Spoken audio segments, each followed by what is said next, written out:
Hello friends, welcome back. आपके अपने YouTube channel पे एक बार फिर से स्वागत है। तो आई होप कि आप सभी लोग अच्छे होंगे और आप लोगों की तैयारी भी अच्छी चल रही होगी। तो आज की क्लास में हम लोग पढ़ेंगे हिंदी, और हिंदी में विराम चिन्ह के बारे में पढ़ेंगे। विराम चिन्ह भी इंपॉर्टेंट है आपके यूपी टेट, सुपर टेट और रीट के लिए। देखिए, अधिकतर क्वेश्चन आपके रीट और यूपी टेट में विराम चिन्ह से देखने को मिलते हैं। तो आइए, छोटी सी क्लास होगी, इसमें हम लोग डिस्कस कर लेंगे कि विराम चिन्ह कितने होते हैं, इसके प्रतिपादक कौन है और विराम चिन्ह का अर्थ क्या होता है। तो इन सभी चीज़ों को हम लोग विस्तार से पढ़ेंगे और छोटी क्लास में। तो अगर अभी तक आप हमारे चैनल पर नए हैं तो चैनल को सब्सक्राइब कर लें और दोस्तों को शेयर करें। आइए स्टार्ट करते हैं। विराम चिन्ह, देखिए, विराम चिन्ह, जो विराम चिन्ह का अर्थ क्या होता है, इसका अर्थ होता है ठहराव। विराम चिन्ह का अर्थ होता है कि ठहराव, हमें कहाँ रुकना है और कहाँ नहीं रुकना है।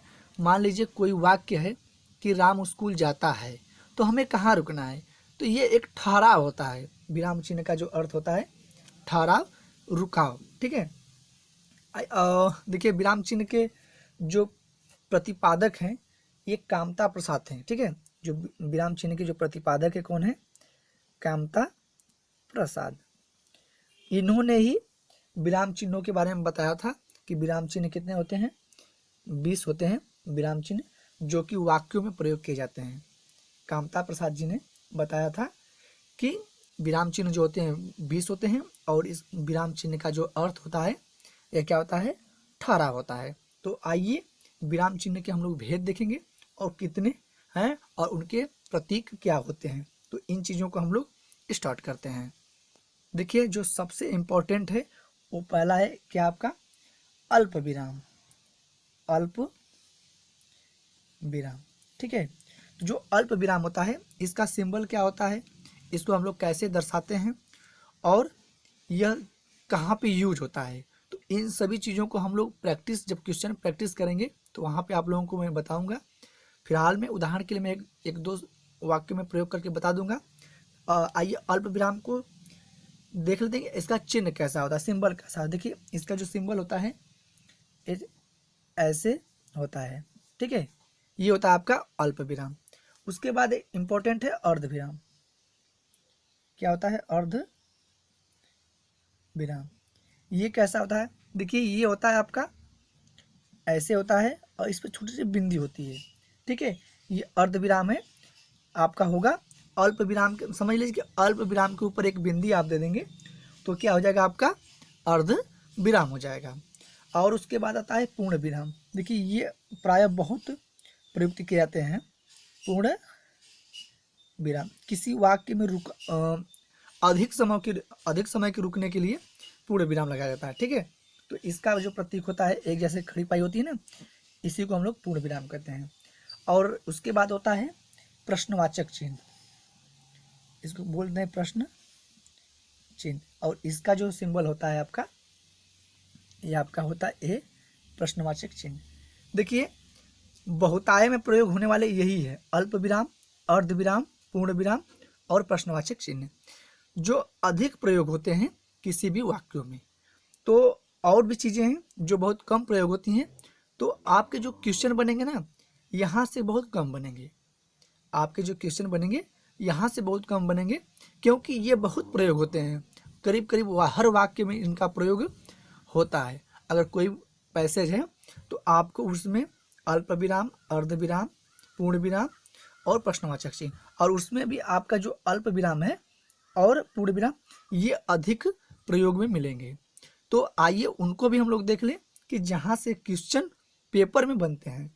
ठीक है, देखिए, उसके बाद होता है कि आश्चर्य चिन्ह, जिसको हम लोग विस्मय बोधक चिन्ह कहते हैं।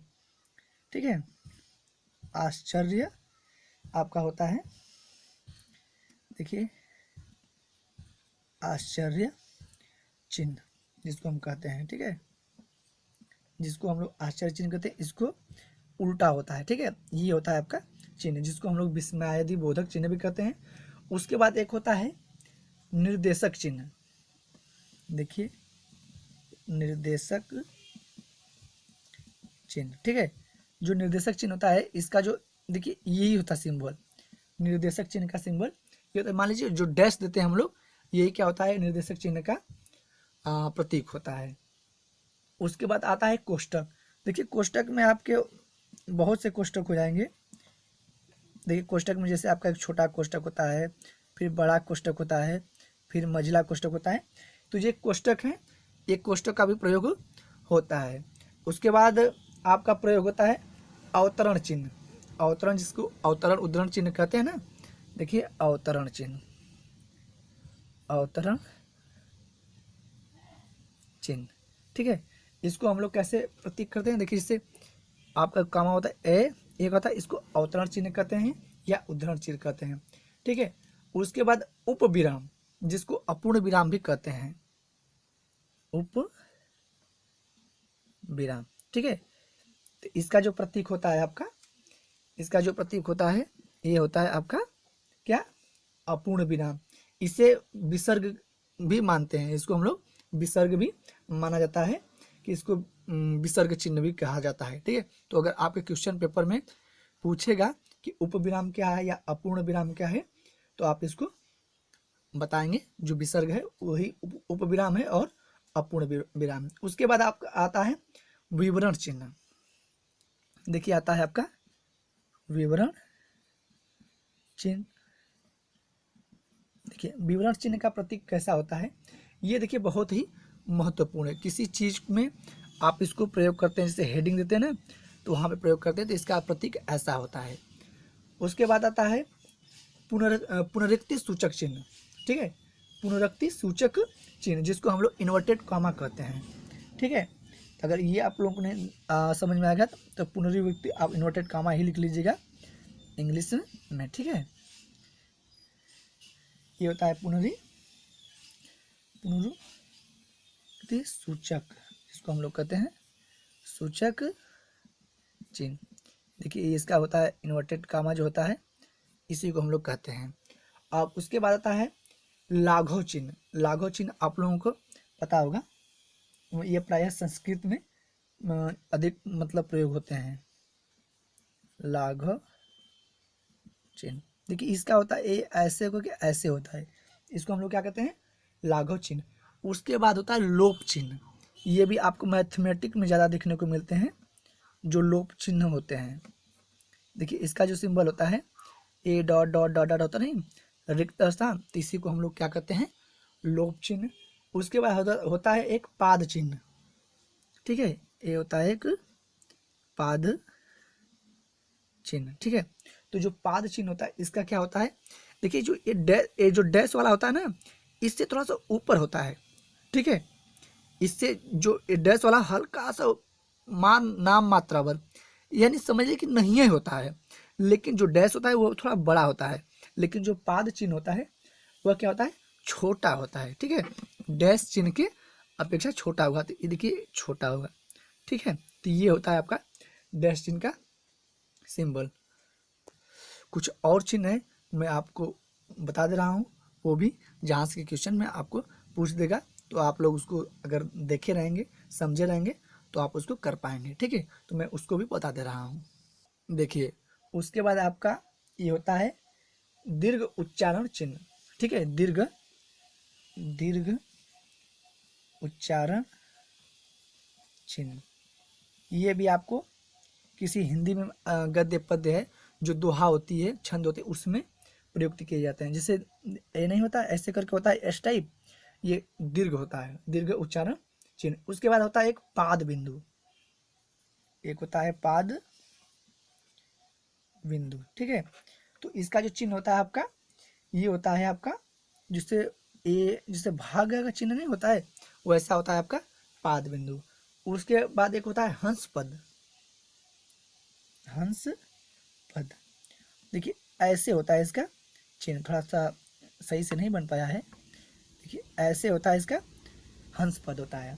और उसके बाद होता है टीका सूचक, एक होता है टीका सूचक, जिसको हम लोग स्टार या प्लस या कुछ भी, जैसे नहीं होता है किसी चीज़ में ऐसे ऐसे स्टार बना होता है, तो ये होता है टीका सूचक।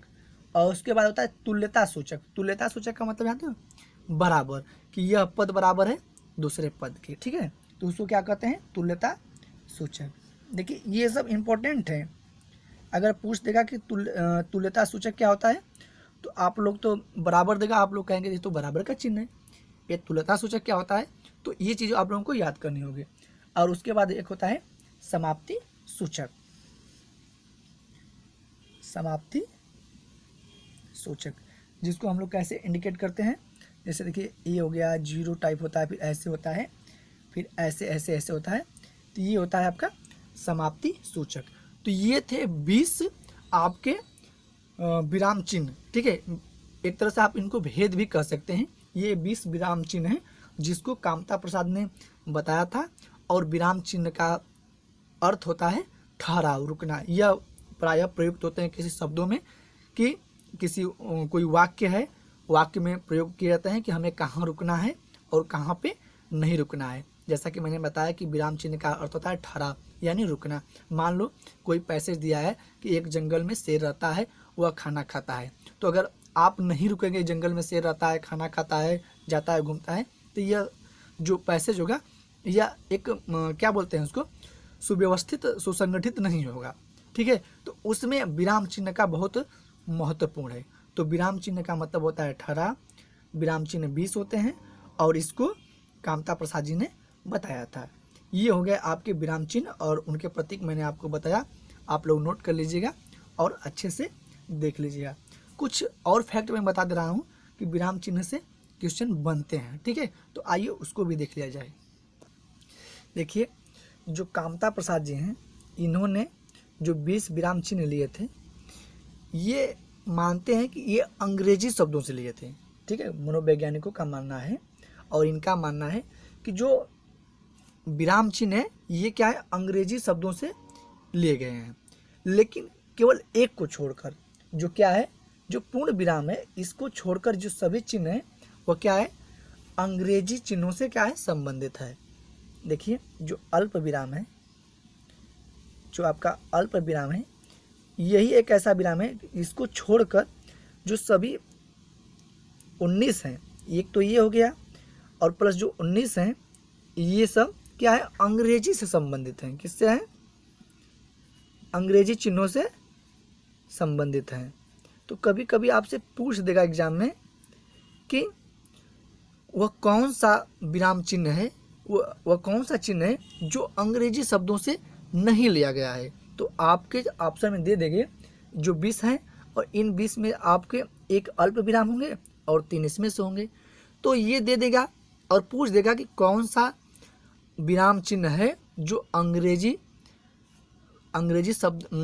विराम चिन्हों से संबंधित नहीं है, ठीक है। तो वहाँ पे आपका सही आंसर क्या होगा, अल्प विराम। अब मैंने इसको आपको इसलिए बताया कि यह क्वेश्चन आपके एग्जाम में पूछा गया है, ठीक है। यह हालांकि यह क्वेश्चन विवादित रहा गया है, लेकिन यह क्वेश्चन पूछा गया है। तो अब आने वाले समय में अगर पूछेगा तो यह क्वेश्चन विवादित नहीं रहेगा। तो यही एक इम्पॉर्टेंट फैक्ट है जो विराम चिन्ह से एक जो क्या बोलते हैं अपवादित, तो जो अपवाद है अगर उसको हम लोग अपवाद का जो सैल्यूशन निकाल लें तो हमको एग्जाम में कठिनाइयों का सामना नहीं करना पड़ेगा, ठीक है। तो मैंने इसलिए आपको इसे बताया। तो यही थे विराम चिन्ह से संबंधित कुछ महत्वपूर्ण फैक्ट और महत्वपूर्ण विराम चिन्ह जहाँ से आपके एग्जाम में क्वेश्चन बनते हैं। तो बस आज की क्लास में इतना ही। अगर अभी तक आप हमारे चैनल को सब्सक्राइब नहीं किया है तो सब्सक्राइब करें, दोस्तों को शेयर करें और लाइक करें, कमेंट करके ज़रूर बताइएगा कि ये क्लास आपको कैसे लगी। आगे भी क्लासेज आपको मिलती रहेंगी जिससे कि आपकी यूपी टेट, सुपर टेट और रीट की तैयारी में बेहतर योगदान मिल सके। तो जय हिंद, जय भारत।